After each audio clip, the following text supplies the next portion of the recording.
J'ai 2 sœurs. C'est très cool d'avoir des sœurs, je suis très content d'avoir 2 sœurs. T'apprends beaucoup de choses sur les femmes quand t'as 2 sœurs. Énormément de choses sur les femmes. Quand t'as 2 sœurs, le premier truc que t'apprends sur les femmes, c'est que 2, ça suffit. Voilà. C'est absolument largement suffisant. Voilà, il en faut pas une de plus.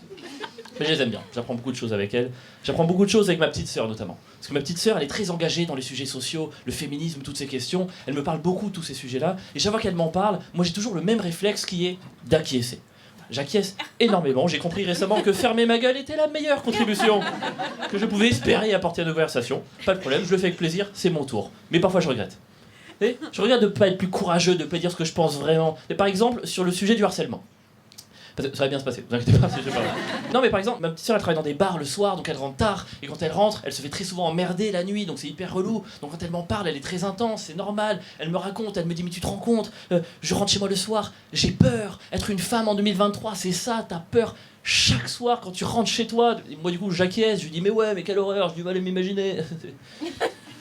Alors qu'en vrai, j'ai peur aussi. Voilà. Je voulais juste le dire, c'est important pour moi de le dire. C'est important pour moi de remettre un peu d'égalité dans la terreur, c'est important. Il fallait... Je voulais juste dire ça, c'est tout. J'habite dans un quartier qui craint, je me chie dessus en permanence quand je rentre chez moi.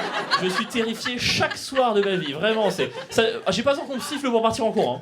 Bah, ça demande moins d'efforts, c'est une ombre égale un sprint, c'est hop là.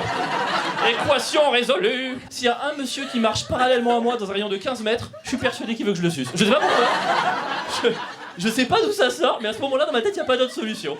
Il marche à côté de moi. Oh non. Oh, encore une personne qui veut que je la suce. Oh. Pour quelle autre raison cet homme marcherait-il paisiblement dans la rue? Hyper narcissique.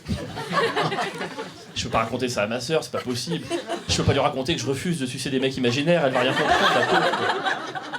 Elle va être complètement confuse. Donc je dis rien, je réponds rien. Parfois quand j'essaie de répondre des trucs, c'est des phrases qui n'ont aucun sens. La dernière fois, je l'ai regardé et je lui dis hey, si t'as un problème, tu m'appelles.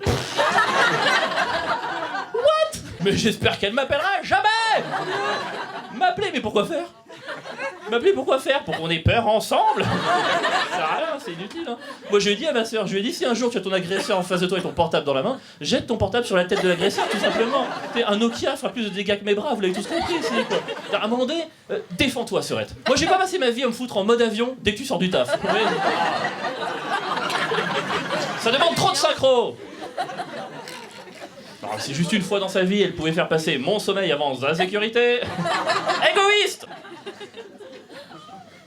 Bon, on a parlé de thérapie, on a parlé de mes sœurs, place au sujet sérieux.